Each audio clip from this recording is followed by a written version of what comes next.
Hey, we're live. Good evening, everybody. Welcome to TFC Live, Season 3, Episode 34. So this one I titled A New World of Management, simply because in the update we've got a new system for managing our ships, but we'll get to that after I say hi to the admins. And Robin's just popped back in. Hi, Robin, you all right? Hello, sorry about that. You had a moment there. Good to see you back anyway, and good evening. Good evening. Good. Hello, Ren. How are you, mate? Hello. All's good. All good. Excellent. And we have a non-contrasted Brian. Good evening, Brian. You right, mate? The least contrast. Also, base parts. Yeah, keep them going, mate. Keep them going. I had a moment last night, to about 2:30 in the morning last night, doing base parts, but I'm done. So I was content, but flipping heck. Oh, that was epic. Worse than the raid. Right. Anyway, let's get straight into it. Let me just try and share my slides. Screen, and we're off. Okay, so title screen as per ever, and we'll cut straight past that. And that's the content for tonight. So, yeah, we've got the raid review from Robin, which would be great. Then we'll talk about the XP updates, the FM, the FM update, which will be an interesting topic. This new World Fleet Management Systems there. There's a few Blitz target updates as well. And then we've got two sort of TLCs, and then obviously it's the mega ship things back again, and then bug fixes and rebalancing. I'm actually bundling an extra slide as well just after that about Battle Pirates live. So I didn't manage to put it on the title screen, but it's at the end. Righty ho. So without further ado, let's go to it. Robin. Okay, Conquerors Wrath. This was raid number 4 out of a 5 raid series. Of course, it was an assault raid, and this was where we could win the Witch Doctor and a bunch of new turrets. Yeah. So just first off, players first. A couple things that wanted to touch on that they did prior to the raid. They did delay the hull raid, or the tech raid, that's next week. So we got like an extra week to catch up. They also ran that co-op TLC, which allowed us to get a lot of the lower players the Manticore hulls.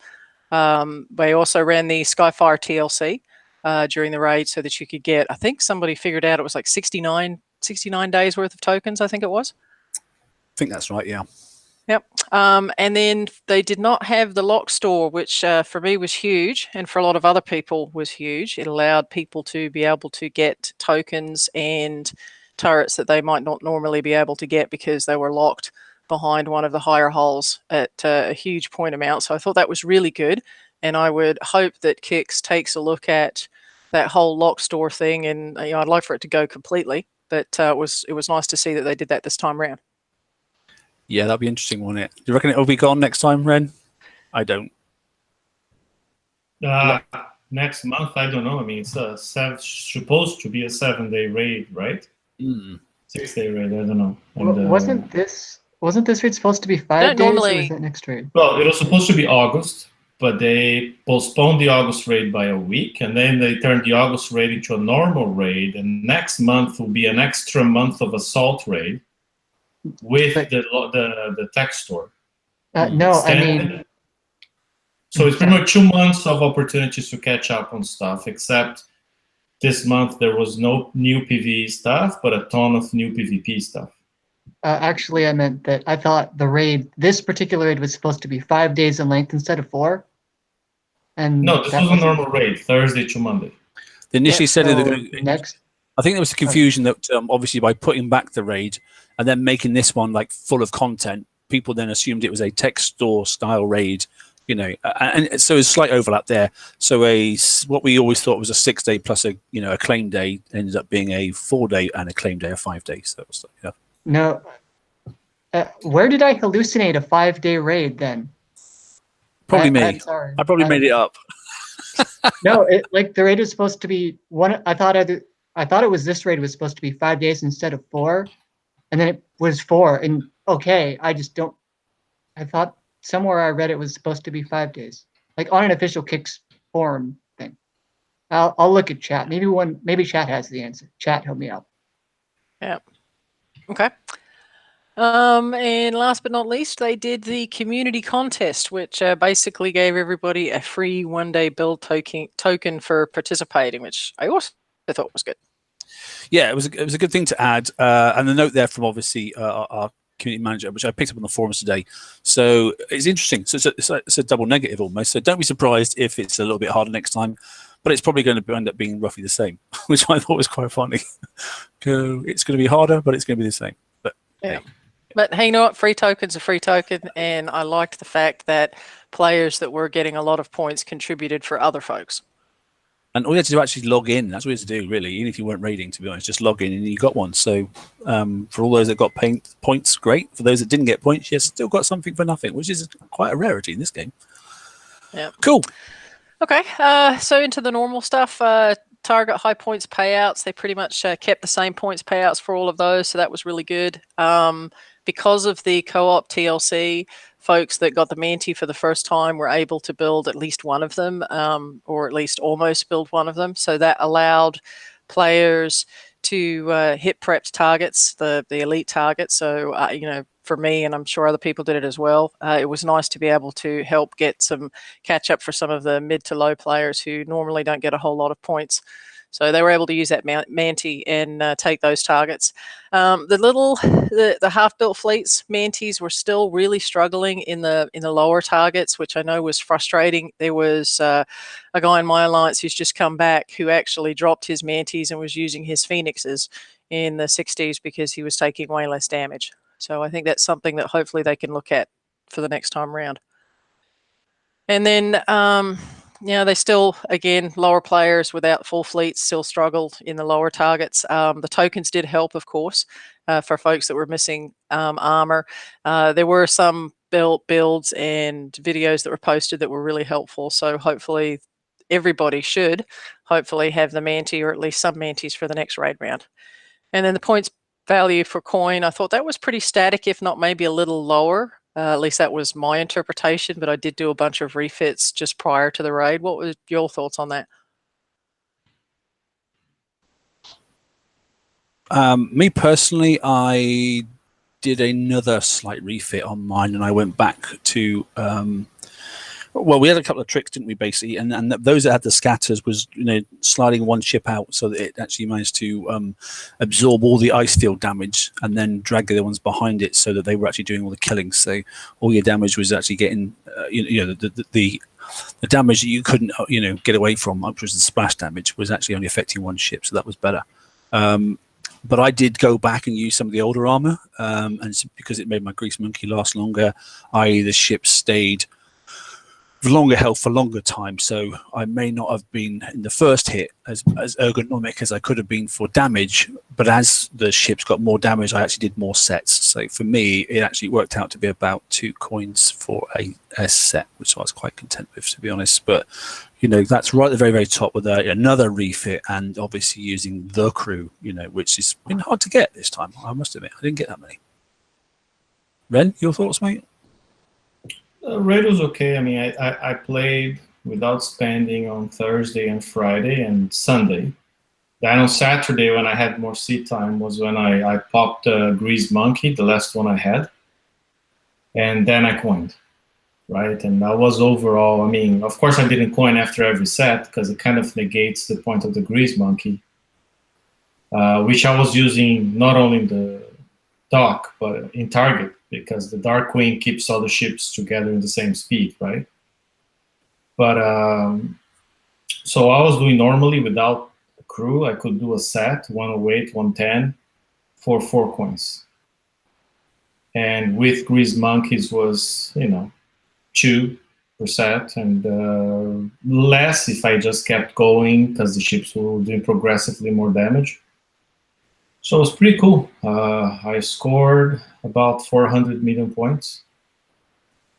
And I think I spent 100 and something coins.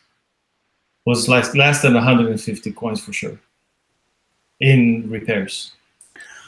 Wow. And no refits. I just used my scattergun ships exactly as they were last month. And the missile ships, I actually finished them, and I posted a video with the build and everything if people want to see. So I was doing well. I think it was okay, it was good. The fact they're refreshing the elite targets every month, to me, makes a whole world of difference. It's a lot less boring. Yeah, that's valid. Yeah, I must admit. Yeah. I mean, I did a bit on the app too. I don't know if you guys use the app, but like I was primarily driving the missile fleet on the PC and just throwing the scattergun fleet on auto against stuff. Like preferably the 104. It doesn't pay a bonus, but I could do 3 of them and then dock for repairs, which is 7.5 million points, like done from work, without having to worry about, that's good. Playing. The chat there says that you're a dirty coiner. I am. At what level? Coiner, what level does dirty coins. coining? Oh my god! Yeah. What level does dirty coining kick in? I don't know. Any at all? Is it, or is there a set number? I don't know where it is. I don't know. Nobody ever gave me the manual that defines when you become a dirty coiner, so I don't know the threshold. Yeah, that's a fair point. Right. Okay. Like saying it's against the rules to hit in sector. I never got that manual either, so I don't know. Let's not go to driving guards. Radio. Back to Robin. Okay, points per tier, pretty static this time around. We had 10 million for the elite set, 3.3 million for tier 7, and the 1 million for tier 6. So those all stay the same. Yeah, so we've got consistency across this whole raid set, haven't we? So it's not too bad, to be honest. That point count, I find it, looking at that this way. Do you still have that slide with the? Yeah. Where is it? Is there? Yeah, that one. Yeah, points per tier. Looking at that, to me, there is a huge gap between T5 and T6. I think XI should do something to address that. I mean, going from 50K on T5, I know it's only one target, but still, to 1 million for the next one, and then 3.3 million, like from T6 to T7 is a 3 times multiplier, give or take, right? So if you follow that logic, and then from 3.3 million, the tier 8 was paying 10 million, which is also roughly 3 times. So if you keep it in line, I think T5 should be paying something like 300K. Do you also think then that the problem is, I mean, there was hit down multipliers, so it says 1 million, but obviously we wouldn't get 1 million if we were hitting T6. Yeah, you get the bonus, but you don't get the target points, right? You get the plus. But if we put 300K onto the T5, then people with don't want to play for free, they'd be just smashing that with the Manticores and that sort of stuff. And then any low levels that have only got like Apollos would never even see a target, I don't think. I mean, it's a different problem. I think I would rather have that problem and then work on spawn rate or put them in the tower, in the campaign tower for low levels, than just paying 50K for that target. It's just completely out of whack. There's no progression path. If you're a lower level and that's all you can hit, there's no chance in hell you're going to get anything decent. Yeah. So, it should be something in line with 300K. So you have a nice progression, 300K, 1 million, 3.3 million, 10 million. Okay, that makes sense. No. Understood. Righto. Okay, move on. Robin? Okay. Prizes, it was about 215 million just for the new stuff, and that did not count tokens for the turrets. So a lot of points if you want to get them. As an aside, I think I finished with 245 million, and I was at 3,604 in the global leaderboard. So that kind of gives an indication as to how many more people got a gazillion more points. You weren't one of the 40 people that got 1 billion points then. No, and most of mine actually came from prepping. So, but I enjoyed it. It wasn't as Ren said. I also like seeing new targets each month because it gives you something to crack, strategize against, and makes it a little bit different each time around. The new tech still limited to elite targets only. I could get on my soapbox about the shard lotto. Oh, yeah. Very frustrating. I did like the fact that they had the missile defense 3 on the older targets so people could hit those, but I don't know how other people ended up, but I got like 3 of these, 4 of those, 7 of those, and 2 of those. So I didn't completely finish a whole lot of stuff, and there were times when I would open up the chest, which by the way are always at the end. So if you have like 100 daily chests, now you have to scroll through all of those 100 daily chests to get to these chests. But it's not frustrating at all, is it? No. I just decided to open them all and like screw that. I'm not going to be scrolling through chests every time. So I just like, and if you click real fast on the open and pull buttons are in the same place. You just keep clicking like a madman and you get them all open. Yeah, it would be a simple fix if just that left arrow would take you to the back of the list. Yeah. Or like a double left arrow to take you to the back or something. There you go. Yeah, there was no rhyme or reason. There was like a stretch of 5 or 6 where I got the exact same thing in the row, and then it was like really random. It was just like not random, if that makes sense. Annoying. I did like the fact that you had the opportunity to get all of them, but I think that's something that needs to be looked at. And how are they going to get those things to the players that don't hit the elites on the map, after the raid? Because obviously 2 months from now we're going to a new cycle. They did do a lot of tokens, Dragon and Manti tokens. They did have the Mankara tokens. They, of course, had the turret tokens. I know folks were upset about the price of those, but it was 7-day tokens. The rest of them being 4 million for a day build token. So 28 million gave you the 7 days. And then, of course, they had the titanium and uranium parts. Yes. So, real talk. They call those things loot boxes, which means they're kind of being like the scum of the earth in games right now, because loot boxes are a huge thing, not for, not to get into any legal whatever, which is a thing, but they call it a loot box. And normally those things are monetized, like you buy a loot box for $1. And I guess there's a level of obfuscation where you kill a target and then you can coin the repair on that target. So you go through and grind and kill the target to get a loot box. It just seems really weird that they would call it something so similar and not have them like straight up purchasable. The shard lotto is whatever. I don't really care about 1 in 4 RNG doing that on 20, 30, 40 rolls. That's not going to come up with anything real. The thing that I had a problem with is that they were shards. Maybe after doing a set, if they wanted to do this next time, maybe after a full set, you get a box and that box has a completed print in there. Yes. 1 of the 4, because you have mathematically you would need 20 targets, 10 sets, 100 million to get 1 of any one thing, and that is very much not guaranteed. I don't know why you buy 10 Kinder eggs to get a full toy. Yes. Doesn't make any sense. I agree with Brian. If it's a loot box, you open the box, you should have something cool, not a piece of something. Yeah. It's a bit like rolling for the, well, I never have because I refuse to pay for it. When you go into the cruise and then click that expensive one that says, and it shows you a grease monkey crew, and then you roll it 2 or 3 times and it doesn't actually. But at least every time you roll, you get a complete crew, not a piece of a crew. But you don't get a 3-star every time. Yeah. You get a piece of junk most of the time. So it's depressing, but yeah. But they are coin traps in some respect. But they gave us a bit of a shard, and that sort of stuff. But actually, frustrating. I don't like randomization, and it's also in one of the TLCs again, which is freaking annoying as well. We didn't like that when it came out last time. But yeah, and titanium, as Renner said, costly. It's a very expensive way to get stuff to take advantage of the fact that players have run out, and then charge them the earth for having something that's a standard resource to actually progress in the game. But it's one of them things, unfortunately. Yep. Had some bugs. I know there were some Katie's issues with the drones not launching. And of course, we had the massive game crash during the raid. They did jump on that very quickly and get it corrected. Of course, it didn't help the folks that were running Grease Monkey Cruise and those types of things. So I know folks were sending in tickets, and I know there was some compensation. There's been varying amounts of what it is, but they did take care of that.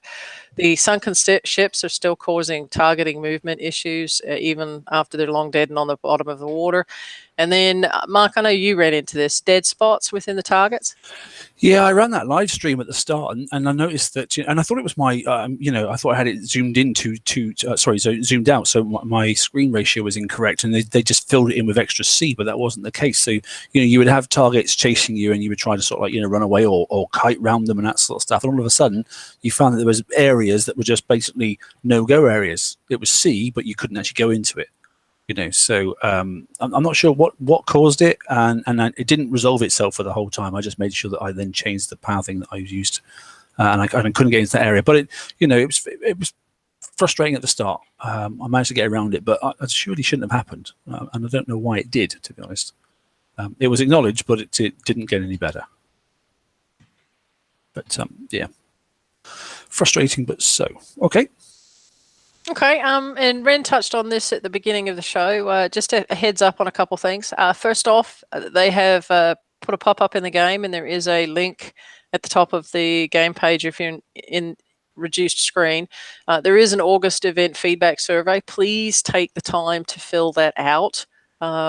That's where you can get your thoughts, concerns, criticism, what have you, across to the game team. They are looking at all of this information, so take a couple minutes to fill it out. Also, as Ren said, the September is the tech store raid. The hull for the skirmish cycle will be the main prize in September, and then the first actual skirmish cycle is in October. So we still have one more assault cycle to go. This one will be the tech store. Hurrah! At last, we're getting there. Yep. Rightio, cool. Thanks, Robin. So this weekend, VXP weekend, back to normal. So it was PvP, and if you've got a mega ship and that sort of stuff, and you use the old token down the bottom, you shouldn't have a huge amount of stuff to really sort of rank up, because if you do manage to get that, use the titanium to get your tokens, your 10k tokens, you can get 2 or 3 ships done. So unless you're building stacks of them, you shouldn't have that busy a weekend, to be honest. For those that don't have a mega ship or don't use that, and they're still doing the other bits for upgrading an actual mega ship, then clearly, then you'll take advantage of this.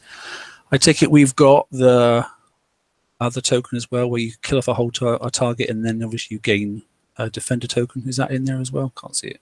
Yeah, it's at the bottom. Yeah, 10k. Destruction of the thing. Yeah, got you. Okay, so that's right. And the assault ones. So that's doable, isn't it? So those are the ones that are nice to get. Especially if people virtually fill off one, sort of kill off one, and then don't quite finish it. It's nice to go in and nip it in the bud. Yep, and for all those folks that just got wardens and high guard wardens and all that kind of stuff, this is what makes it easier. Don't take those things in the targets to rank. They don't move, cost a lot to fix. So if you can get tokens this way, it's much quicker. Yeah, that's true. VXP is VXP. It starts, it goes on, and it ends. Yeah, nothing new, to be honest.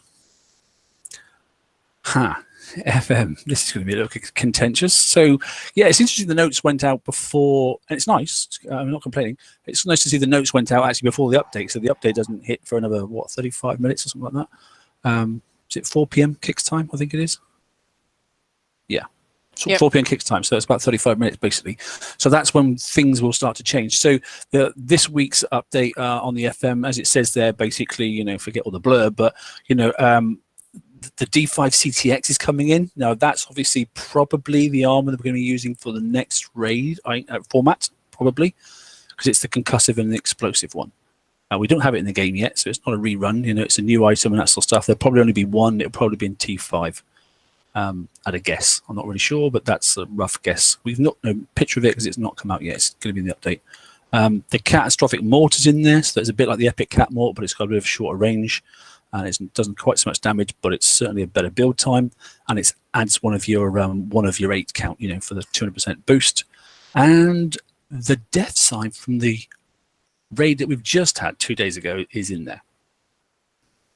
So I do feel sorry for anybody who only just managed to scrape through enough points to get that, and now it's actually in the FM. But yeah, I spent points on one of those, and it is a bit frustrating, to be honest. I did. I would have done it anyways because I wanted to test the turret. On one hand, it's good for people who can do raid to have that stuff in FM, and I've been advocating for, turrets, especially turrets and defensive technology, to be more broadly available. So now I kind of feel like I got to shut up and say, yay, it's there. On the other hand, having something so freshly offered in a raid where people played, spent time, sometimes money to get the points and get it, and next week's on FM, it's very upsetting. you know. So I I'll leave it at agree. that. I agree. I will say that he did put it out on Monday night. So, like, I adjusted my spending last night and didn't get 2 of these because I thought I was going to get them in the FM. Yeah, but I spent, like, I got 1 or 2 extra cat mortars just in case I ever use them. So it was a just in case situation. And I got one that site on the first or second day to test it because it was confusing me. You know, but nothing was 45 million raid points to get those 3 prizes, and now it's in the FM. Yeah. Yeah, I just feel sorry for the mid-levels, and you know, I can't see the lower levels. They wouldn't be spending their coin probably on those items, but the mid-levels that have really, you know, and a couple of people have gone on the page. I was noticing over the weekend, you know, should I get this turret or should I get this turret, or you know, should I get the long-range one or the mid-range one? They will be a bit annoying. I mean, they'll be annoyed, I'm sure, because you know, what's it going to be in the FM? Probably 9 million. That seems about the average, doesn't it, for these really top-level sort of things that have come from an event.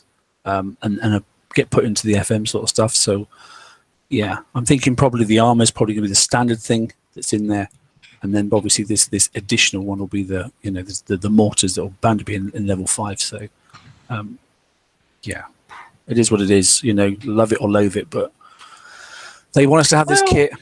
And you know, the worst thing, if you did get one of the death slides and you wanted to get one of the other one, you know, send in a ticket and ask if they can switch it. The absolute worst they can do is say no. Yeah. Nothing to lose, I suppose. But yeah, I mean, yeah, the notes came out beforehand, but not everybody gets a chance to go and read them. And that sort of stuff. And talking about ticket and whatnot, I mean, I just had a response to one of my tickets. I didn't like it. Because honestly, as far as I know, it's not documented explicitly anywhere. I started hitting a raid target with like 1 or 2 minutes to go on the raid. So of course I finished the target a few minutes after raid was over, and I got no points. Yeah, I've seen that before, mate. It's annoying. And so, you know, I opened it and say, hey, I want my raid points because I was planning to get an extra token. And they go like, yeah, no, you have to finish the target before raid ends. Sorry, thank you. See you next time. You know, and it's interesting because I know I've heard of that before, but yet on the TLC, if you start the TLC with 1 minute to go and finish it, it counts as a win. Right, so it's inconsistent and it's not documented anywhere that you have to finish before the timer ends. So I replied to them saying that I fully disagree with their answer, and I expect to get my points or a token. I was going for an Impact Cruiser token, so, you know. Watch this space. Interesting. Yeah. Okay. Oh, World Map Fleet Management. Okay. Have you looked at this one at all? Who wants to take this? Ren, do you know much about this? A little bit. I mean, I know they've been trying to do kind of like try to simulate the mobile app interface in live game, where you have next to the fleet some buttons and you can do some stuff from there, which a lot of the game performance problems people have is when they have to switch back from map to base, base to map, map to base. But, you know, that keeps using more and more and more memory in the game. Sometimes the game hangs in that transition. So I think having the few buttons there from the map where you can see your fleets and you can launch a fleet from the map, that's great. You know, as long as it works. My only concern is like the right side of my screen getting too crowded with all my fleets. You know, I will see. Yeah, I mean, it's a sort of a mirror on War Commander, isn't it? Which they've done, and they've done it in there for a long, long time. So this is sort of like, you know, bringing us into, you know, which is interesting because obviously, you know, wrong thinkers come across, and all of a sudden this is one of the first things they've done. But we have said it's been frustrating. You know, why can't you just like select us? You know, why do you got to go back in? Interesting to see how this is going to affect base hitting. You know, as in someone's hitting your base and you're getting smashed, and you're thinking, hang on a minute, I've got a set of ships in there. I can be out on the world map. I'll launch the fleet, and when he's finished prepping, I'm going to smash him and kill him off. So, you know, that'll be interesting to see what happens there, because I'm sure that will be utilized to death. And also,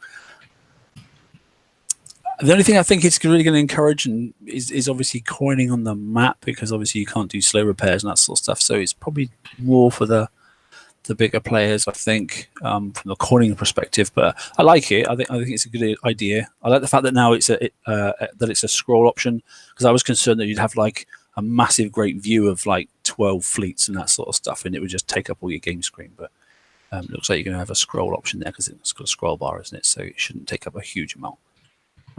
Yeah, you know, and the other thing too is, not that it's a huge thing, but you know, if you're running a crew and getting res or hitting targets, that kind of stuff, speed to get the fleet on the map and in the base and then back out again. Because you know, I don't know about other people, but I know one of the biggest memory leaks that I have in the game is going into my base and then coming out of it. So if I can launch and go back in and that kind of stuff from the map without even having a look at my base, then you know that may save some lag for folks as well. Yeah, and that's one of the hardest things on using a Grease Monkey crew. If you've got to keep going back in and then back out and that sort of stuff, you're like, oh my god, it's just taking forever. So I was even actually having my BP app running at the same time as actually playing the game, because it's quicker just to use the app than it is to, because it just instantly launches and that sort of stuff. So I found that much quicker. Just because Grease Monkeys, once you burn them off, you know, you want to use all the time you get for as much as possible. So yeah. Righty-ho. So yeah, how you do it, we'll all get used to it, because literally in 25 minutes you'll be able to play with it. And if it's going to run out smooth, I'll be surprised. But they're trying something new, so it's going to be, you know, it'll have its moments. Yeah, this hotkey thing. So 1 right the way through to 0 on your keyboard, 10 in total. That is obviously associated to the first 10 ships in your dock, as in fleets, isn't it? Not ships. Single tapping hotkey will select the fleet. Double tapping the hotkey will center the camera to the fleet. That's quite handy, especially if you're doing multiple targets, like, you know, titanium and that sort of stuff. I quite like that idea. Hotkeys cannot be reassigned.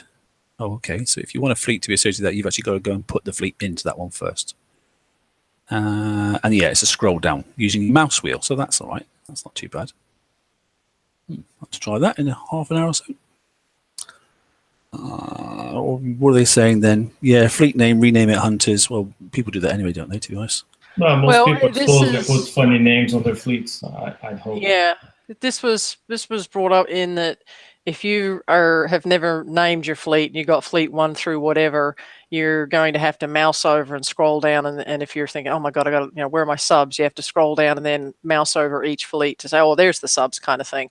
So if you've not named your fleet, then I would highly recommend that you take the time to do it, whatever you name them, but that way so when they're on the map, you know exactly what they are. Yeah, doesn't everybody name their fleets? I don't know. Oh, you're like 3 of them named. All right, okay. Fine, okay. I mean, half the time the name doesn't match the fleet because I moved them in to use a Grease Monkey and left them in there. Well, that's true, yeah. So I got like Buccaneers in my base hitting fleet. Yeah. I was hitting bases the other day with a fleet named Prototypes. There you go. I have made that mistake, I must admit. I put, like, literally swapped 2 fleets over and then hit the wrong target, the wrong fleet, because I used the name. And I have done that a long time ago, but I have done it. I think to myself, you muppet. What did you do that for? But there we go. My own fault. That was down to fixing and trying to get things out in time. Yeah, Blitz map targets. Okay, and so blitzing for uranium now and base parts and titanium have been added to the world map. Find these targets through your locator in the game. Okay, these targets will not be available in the app just yet. Okay, and note that the blitz option will be disabled in these targets if the amount you obtain by blitzing would take you over the maximum storage. That's really, really good, that bit. I'm just interested to see what the cost is going to be, but we'll soon find out. So yeah, you can now blitz your titanium and your... Is that there fixed to, you know, the targets are too strong for Buccaneers, so go and blitz something different and then coin it instead? I don't know. I don't think that's a fix, but people that can't be bothered to go and do stuff will probably do this. I'm sure they probably will. As long as these don't replace the free versions. If that happens, then I'll be cranky rude. But yeah, I mean, I'm all for it. If someone wants to spend a couple bucks on titanium, then yeah, more power to you. But this is not got to replace the map targets. Yeah, I think this is more for...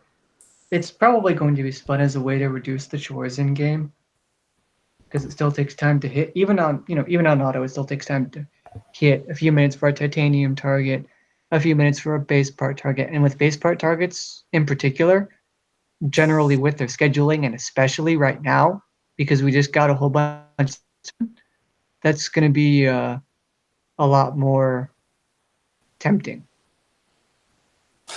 We'll have to see, mate. I don't know. It's all down to cost, isn't it, as ever? You know, if the cost outweighs the return, then... Yeah, the other thing that concerns me is clutter on the map as well. You know, are these going to take the place of real targets? Are we now going to have even more targets around the Drac bases? I don't know about more variety of targets. They're not going to replace anything, I don't think. It's just a addition. more variety. Some of them will be the Blitz targets. Okay. So the same number of targets is what you're saying, Ren. It's just that some of them will be Blitz. Yeah, and I don't know if they introduced a new number, like 85, different number, or they're going to just promote some of the existing targets to be in a Blitz. But I'm saying it's just going to be around like the base parts and the titanium around the SSRB. It's just going to be there all the same. Let's just hope it is a new number, because otherwise, with the little Blitz icon, right? Yeah, I'm just hoping it is a new number, because that really will confuse some people otherwise, and they'll be getting some that don't have a Blitz and some that do have a Blitz. If they don't change the target, really doesn't change anything. I mean, you hit a target, an 82 today for base parts, and you hit an 82 tomorrow, but it has the Blitz icon. All you're going to get at the end is a menu asking if you want a Blitz, but no changes. But I would think they would create a new target. Okay, well, we'll know very, very soon. Right. TLCs, this is not a new one. Okay, so this is obviously the Titan Rising. Again, that engine's not in there because a lot of people are still looking for the engine that we had on one of the previous ones, and it's not been back for a long, long time. So we have got, you know, the drone. The key thing to this is, you know, you get the drone module, which is nice, and you get the missile drone strike, but you also then get the rocket strike as well. So X-Set missiles, I really don't see many people using those. The rockets are still usable and that sort of stuff, but yeah, it's just the bits down the bottom that are really obviously worth having, to be honest. But it's not the easiest TLC. But you know, if you're into doing your megaship stuff, then that rocket drone strike thing is actually quite good in price pack 4. Are you a big fan of these things, Ren? I don't know. You know, for me it helps because I'm upgrading my modules on the Mega Hull, so I think I have all the pieces of technology in there. I'm not sure I have the pack 4 thing, the rocket strike drone module. Maybe I don't have that. Mm-hmm. Yeah, but all the little modules, they help when you're upgrading to level 3, level 4. You know, those little tokens help. Yeah, I must admit, I really use mine for collecting the PvP, you know, sort of like, you know, the XP tokens, and I've probably not done anything to mine. It's still probably a 306 or 30 something or other. I don't know what level it is now, to be honest. I just keep stocking away the tokens 2 a day at least if I can. That's my plan.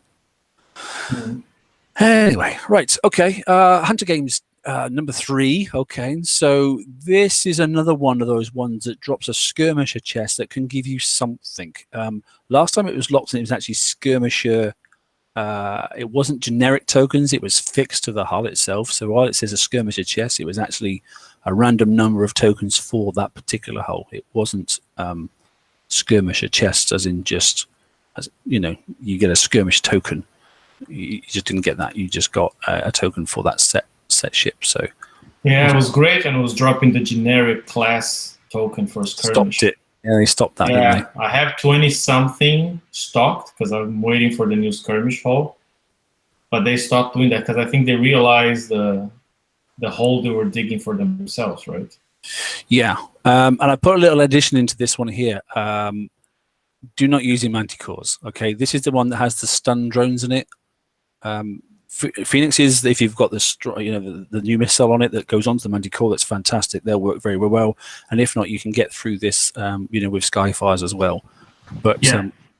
The first couple, I think the first 3-4 encounters are okay. I think encounter number 5 or 6 that matches the 85, the titanium 85, and so your manticores will be stunned from beginning to end of battle until they die.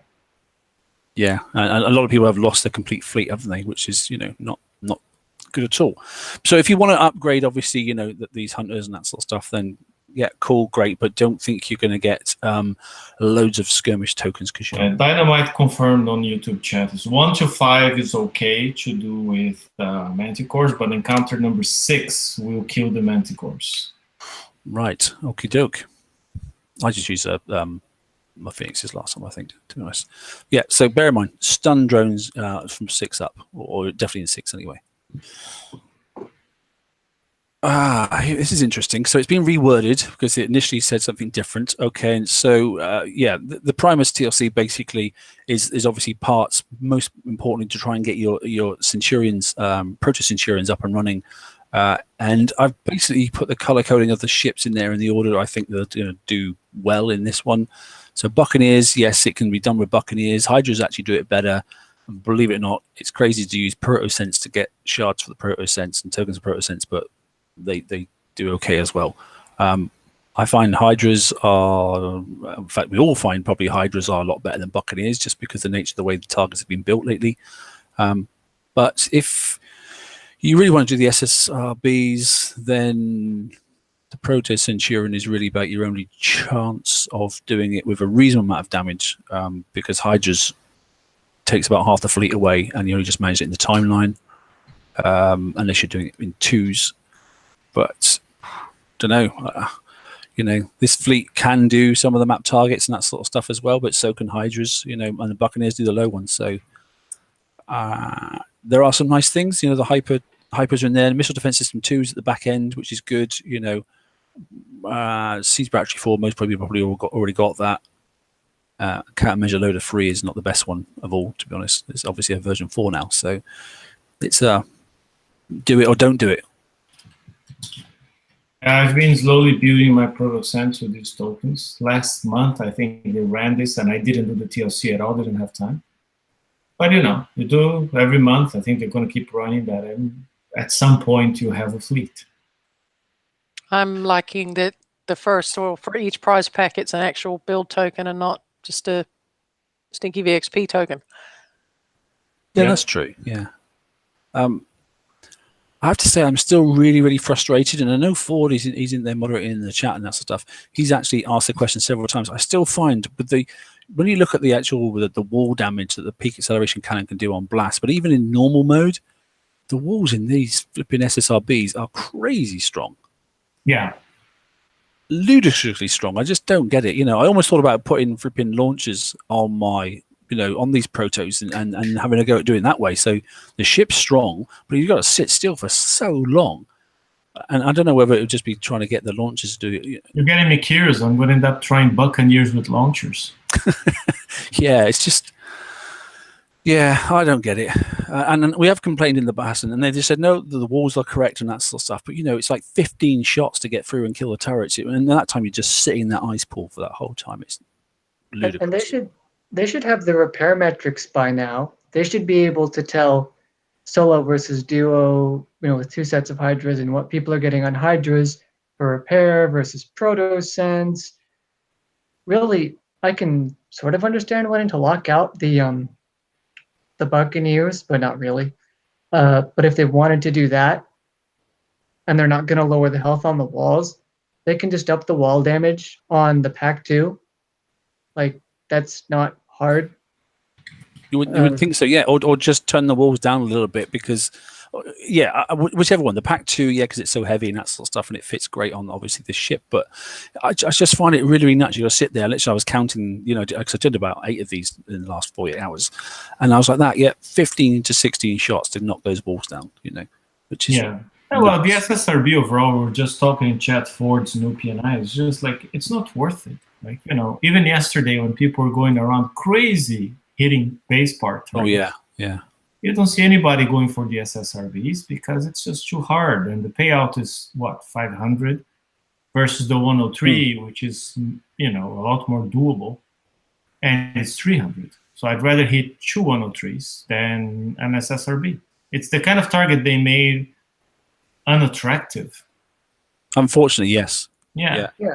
I mean, and I kept saying that. I mean, you know, I think this target should give people a loot box or something other than just the resource. Well, they always used to, didn't they? Remember, you used to get, you know, Exactly. shards for some of the big ships, Proto-Nem and that sort of stuff. But yeah.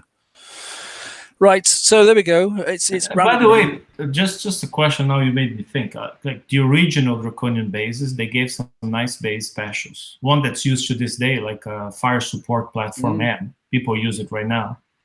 That was given by the original Draconian bases. Do these new SSRBs pay these blueprints as well? Nothing at all. No, nothing at all, mate. I've done loads of them. Nothing at all. So how are people getting those blueprints nowadays? That's a very good question. Point, actually. Well, because they're important blueprints. Like fire support M is very important. I have never seen it offered in any event because it's always been there in the Draconian base. Gosh, if now it's not, how do you get it? One to write down, Rue. Take that one away with you. I don't know. It's a good question. Okay. You two can raise that. Like two specials. I think two specials I use on my executioners came originally from the Draconian bases, and they're not offered anywhere else. Isn't that where Xinthium shells came from as well? No, Xinthium shells came from the uranium bases. Uranium base, yeah. And was based on shards, right? But yeah, the Xinthium shells one came from there, and a few others. But I mean, right now, my executioners have two specials. Fire support M, and another one that gives you, I think it's ballistic resistance and penetrative damage. Both are from the original Drac bases, and if people are going to have those turrets, they need those specials. Where do they get them? And I guess the answer is nobody knows, not even Kixeye. No, because they haven't been in the game long enough. Oh dear. Radio. Okay, that's that one. Next, then we've got the bug fixes and balance changes. So yeah, Alliance Blasts apparently will be working again once the update's done. Rebroke that. yeah. Brewer broke it again. So it says try not to use the non-ASC 2's basic characters. Basically, it's like you can use the short codes when you put your alt and then you dial the numbers in, that sort of stuff, and it brings up like a wingding, that sort of stuff, or the pound sign or whatever. So apparently that's half the problem. I don't understand why it is, but apparently don't use them, it says. So didn't know anyone did, but there we go. Yeah, issue fixed that was causing the game to get stuck on the black screen. A few people had the SOS screen as well, didn't they? Yeah, coming up. Pretty much every operation they did in base would trigger an SOS. Yeah. The unable to retreat from FM targets has been fixed. We will find out in 48 hours because we'll have lots of posts about that if it isn't fixed. Suggested tab now updates when prizes are purchased. The suggested tab. Is that like if you win this, then it matches when pairs well with this? Is that what they mean? I believe that's the one on the FM, the last tab where they showed the holes. Oh, at the back end of the... Oh, yes, yeah. I know, yeah. The suggested build tab. Yeah, okay. Yeah, and base part expeditions. Do you remember people were going in to get the base one and all of a sudden the cheese balls would just go ballistic and then just kill their fleet in an instant? That's apparently being fixed as well. So, and I put it right in the bottom because that's where it belongs. The minor bug fixes and performance improvements, generic. That's where that is. And I put an extra slide in just for Ren, which is this one. What? You asked. Oh. Yeah. Yes. When is it going to be? Tomorrow at 2 p.m. kickstart. The same time as the FM kicks off, isn't it? I think it is. So 5 p.m. my time, Eastern time.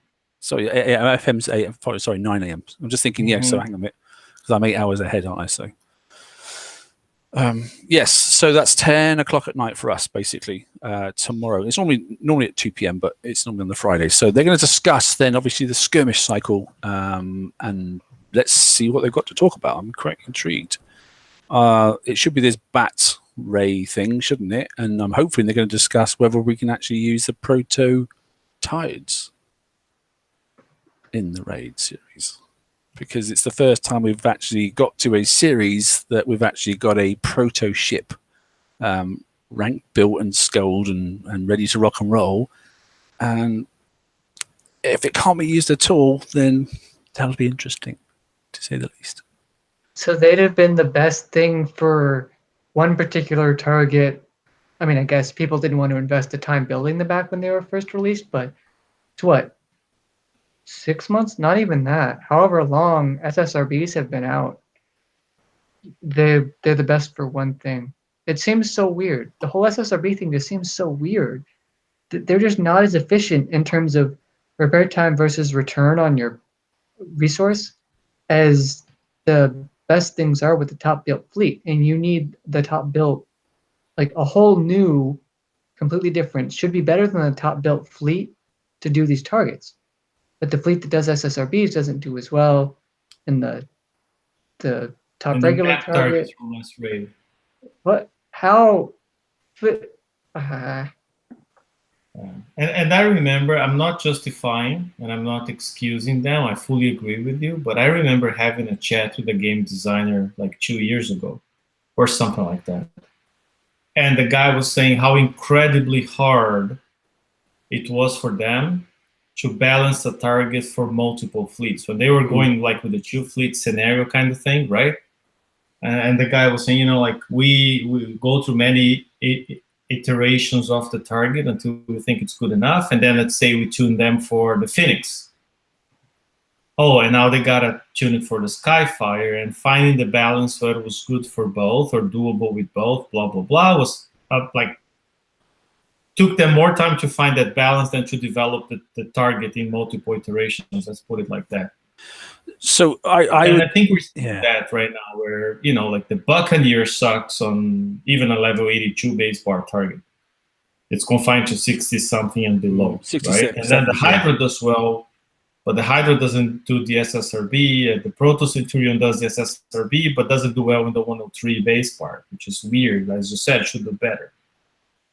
It's overall, the game over the years just became overly complicated. I mean, like the KDs is doing the tier 7s, that sort of stuff. I think people that have built these prototypes should be then permissible to go into that tier. You know, maybe not into the top tier, because there's going to be I mean, we know there's a bat ray thing that's coming out and that sort of stuff. So maybe that be the only thing, like the Manticores have been, that's allowed to go into the top level. You know, but at least if you build these darn things, you should be able to then comfortably go into the next level down, and then, you know, have to do some more work and that sort of stuff. But you don't have to build a new fleet. I don't know. I've seen Laredo just said some stuff in chat there, but, you know, I know that's what a lot of people on the, you know, on the forums have been asking for and that sort of stuff. So I hope they consider something along those lines. You know, KDs have done very well, you know, on the tier 7 stuff for many, many people. And if they could do a similar sort of thing then for the investment that people have put into these prototypes, then, you know, I think that would be a definite player first moment. You know, bear in mind, it's as I said, the very first cycle where we've had to build a specific fleet to do something very specific that's now of the raid cycle is about to start, you know.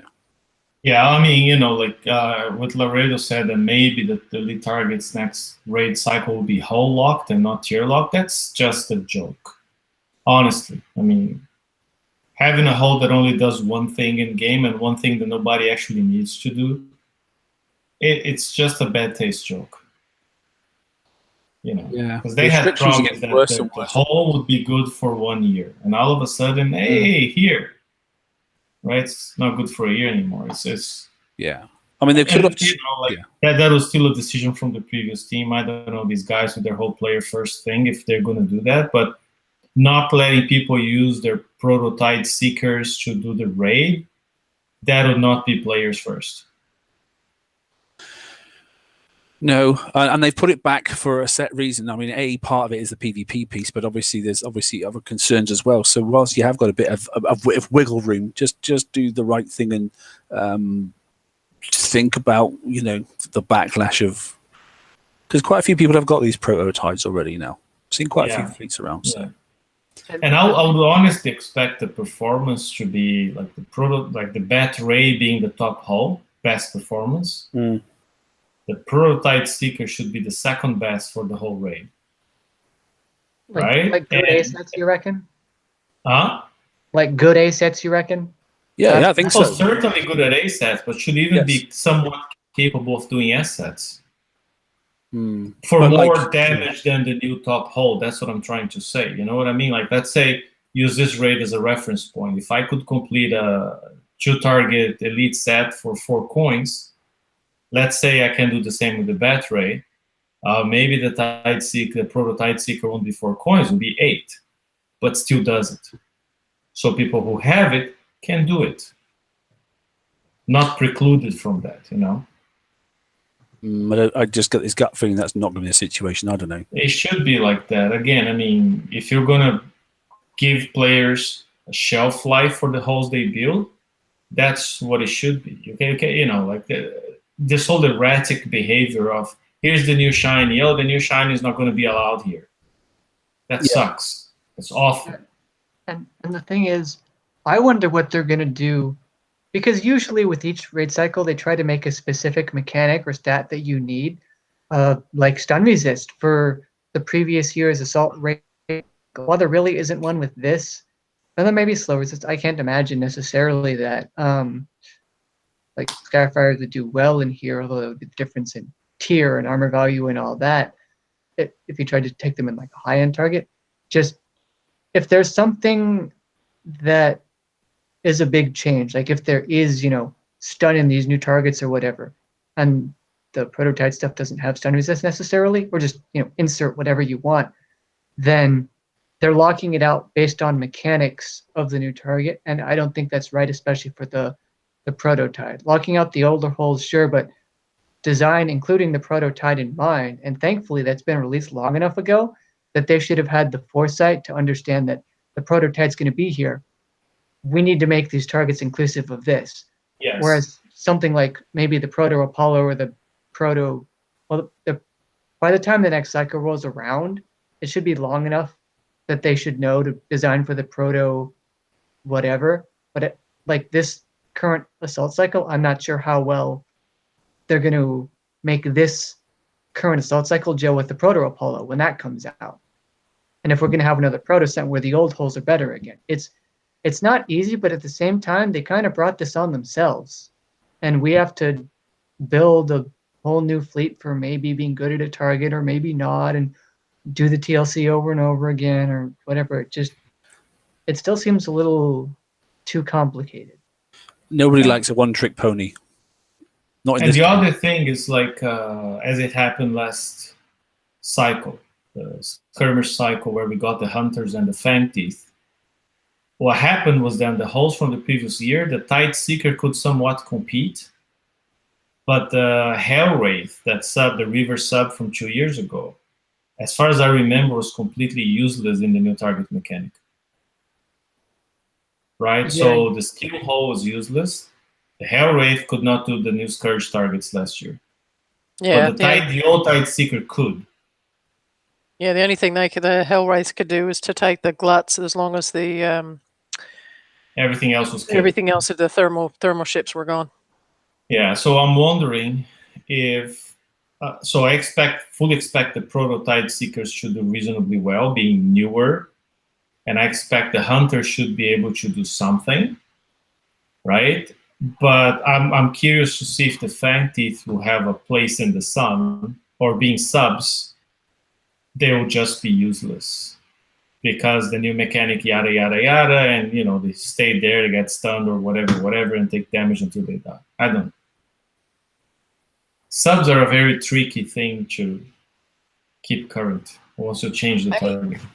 Yeah, you know, and the problem with that is let's take a look at, you know, the last couple. The Ironclad outperformed the Canoe in the Siege. The Skyfire has outperformed the Phoenix in the Assault.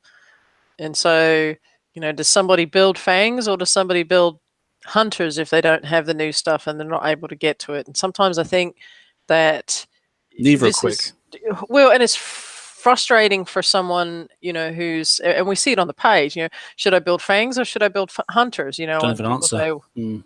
Yeah, well, you can't, because you could say one thing and it turns out that the other one turns out better. And so I think, and I'm not sure if the fact that the Hunter campaign is being rerun now right before the cycle, if that's some sort of indication from Kix that, hey, you need to build Hunters, but some type of communication for the lower level folks I think would be good, or guidance for want of a better word, because nobody likes wasting time on building hulls that are not going to work, and especially, you know, someone that spends a whole lot of time grinding and they build something and there's, you know, bloody useless in the targets.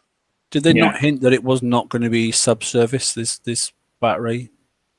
It was going so I think that's the whole point. I mean, if you were to advise a player now, okay, let's say a player won't be able to get the battery, but there are TLCs and tokens and whatnot, and they can pick either Hunters or Fang Teeth. I would flat out tell them to build Hunters. Just because the Fang Teeth proposition is very risky, they may be neutralized as a Hellwraith War. And then you can even do a 40 without losing your subs. Yeah, it's just those poxy, the occasional target that pops up where you go and take the, the surface ship in, all of a sudden it gets annihilated by the first volley, and then vice versa. So we've done some crazy stuff, I don't know. A hint would be really, really nice. It's a bit. Yeah, I hope they treat that all tomorrow when they do their video on the skirmish cycle, that if they are really players first, that they communicate a clear, understandable, concise message. Guys, this split will work. This split will work even better. And try to get the new thing if you can, but don't build this or don't build that, right? Set the expectations. I think that's half the way to a successful raid cycle, is people knowing what to build. I mean, then we'll debate specials and setups and armors and whatnot, but at least we know what to build that will work. Yeah. Yep. Agree with that wholeheartedly. Robin, did you want these pictures, did you? I know, I just thought it might have been something if we wanted to touch on. I just thought it was really cool. Yeah, no, can do. I've got them. I just got to try and share them now. Hang on 2 seconds. I've got 2 pictures here. There we are. There we go. These are Ren's pictures. So there we are. We're putting him on the spot now. He's like, "What are you showing?" Yeah, like where's Ren's picture? Like what picture? There you go. That one, mate. That Okay, one and that one, and hang on, that one. I think those. As long as it's not the Carnival of 1992, I'm good. No. So do you want to just explain this one? I know you put it in your post. It was really good and that sort of stuff. So there's not much to explain. I was just trying to see, like, natively what are the holes in their weapons good at and bad at. So, and then it's easy to think. I mean, like, you look at that's why the Onslaught is such a good hull and versatile, because you see it's very strong against explosive and concussive. But then you can easily top up penetrative and ballistic just by adding MC armors. And now the only problem you have is radioactive and corrosive. So it's easy to address 4 types. You get a hull, let's say like the, where is it? Impact Cruiser, right? It's already good against ballistic and radioactive with the weapon, because the weapon gives radioactive. But then you're like, oh, now if I add MC armor, I'm only addressing one weakness, the penetrative, right? Or the Missile Strike Cruiser is very good against penetrative. So when you add the MC armor, you're only addressing one weakness. So in that sense, that's why I really like both the Onslaught and the Ifrit, because the MC armor addresses 2 things they're weak against, pen and ball. And then now they're good against 4 things, and it's kind of relatively easy to minimally address the other 2 through different armors or weapons that give a different deflection. And it's very common to see people, right? Oh, let me put 1 thrower on the Onslaught, so now it has some radioactive deflection. Or let me use some countermeasures to get some radioactive deflection or whatever. And then because of their model, the only thing that was clear, I'm like, okay, so the next hull, the concussive hull, is not there. I'm wondering if it's going to be a sub, because it's concussive, so naturally it could be a sub. It's going to have built-in concussive deflection. We know that based on the logic here. We know the corrosive and concussive guys will share a flagship, and it's going to be called Poseidon something. I'm wondering if it's going to be Poseidon's Pride, or is it going to be Poseidon's Treasure? Theories abound. We should make a contest. What's going to be the name of the flagship? And we know there's going to be a weapon, and that weapon will give ballistic deflection. Ballistic, that's one that's missing.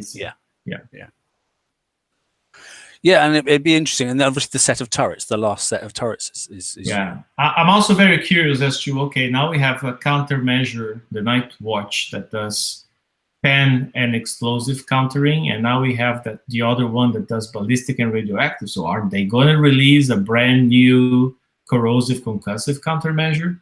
Is that part of the puzzle? Yeah, I'm not sure the other one's actually all that. You know, maybe because we never had something countermeasuring throwers and cannons, and now we do. So splash-based weapons, yeah, it's odd, isn't it? Yeah, and obviously that chart ties in with your previous one, which you did about minimum damage, minimum thresholds for ships to make sure you get at the the minimum damage limit as opposed to taking broad levels of damage. Well, that chart, by the way, I mean, I might do an update on it because it's very different now. Because the phlogiston, I don't know how to say that. We only had 2, so the numbers you see there are for 2 turrets max in the bonus. And now we can have, I think, 4. 4, yeah. And we can, if people got enough catastrophic mortars, you can now have all 8 explosives. So those numbers also go up.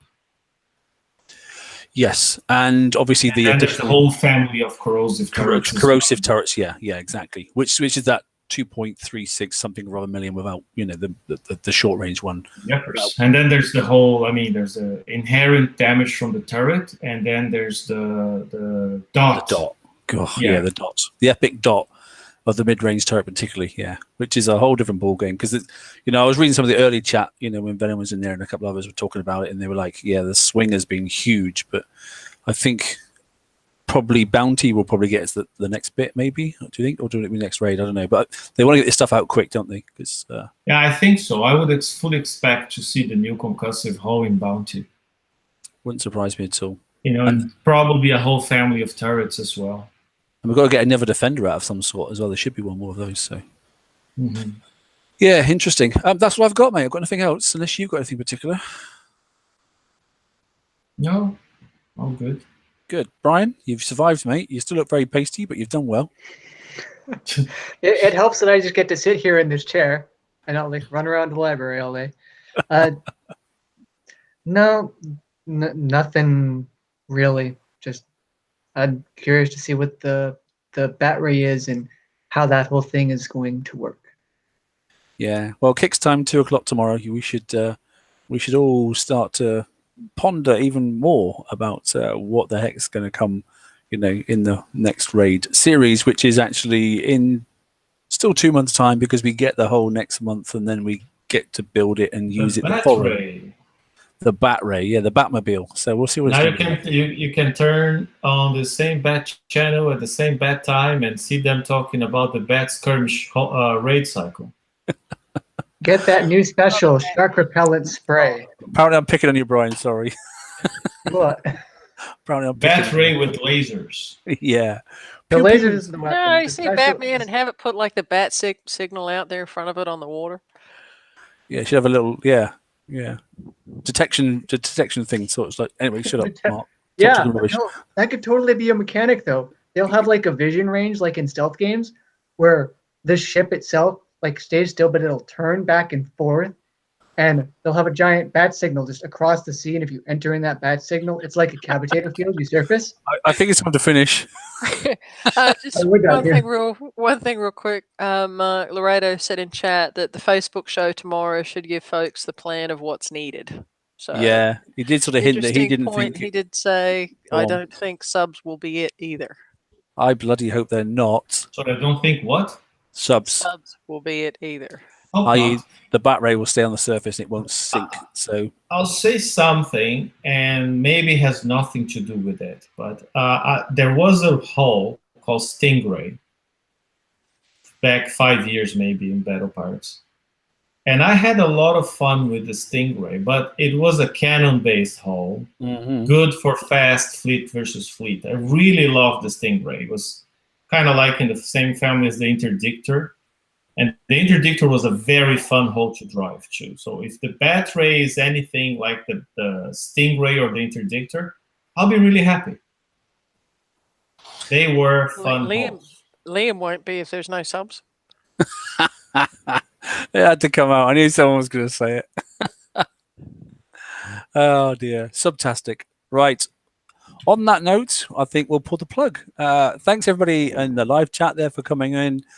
Ford, thanks very much, and Cuttlefish is in there as well for moderation. Not that it was because everyone behaved themselves; it was great. So, thank you very much, Lorraine, for your comments and the couple of hints. That from best of your knowledge, I know what you're like. You're the same as us. In fact, although you're better informed than us, to be honest. But even you sometimes are like, "What's going on?" I know. So yeah, tomorrow will be interesting. We'll all be probably listening with intent because we've got a bit of time, but I think then it will really push people in that area. Do I do that TLC? Because if that is the that is the second stage hull, maybe I won't get at the top level stuff, but I can get tier 6 and above, maybe branch into tier 7. Then it may be worth doing, and struggling through. We'll see. I don't know. Thanks to all the 106 people watching live and participating in chat. Really cool to have you guys around. Yeah, good. Well done, Pasty Brian. You're good, mate. Yay! I survived the thing. Okay. I'm sorry you're not well, but I'm real happy to see you on the show during the week, mate. So same here. I miss you. I'm glad I got to come on. I even tried on the special things on the Hangout on the side to try and make you pinker, but it didn't work. Right. Take care all and have a good week. All the best. Good night. Good night, everybody. Good night.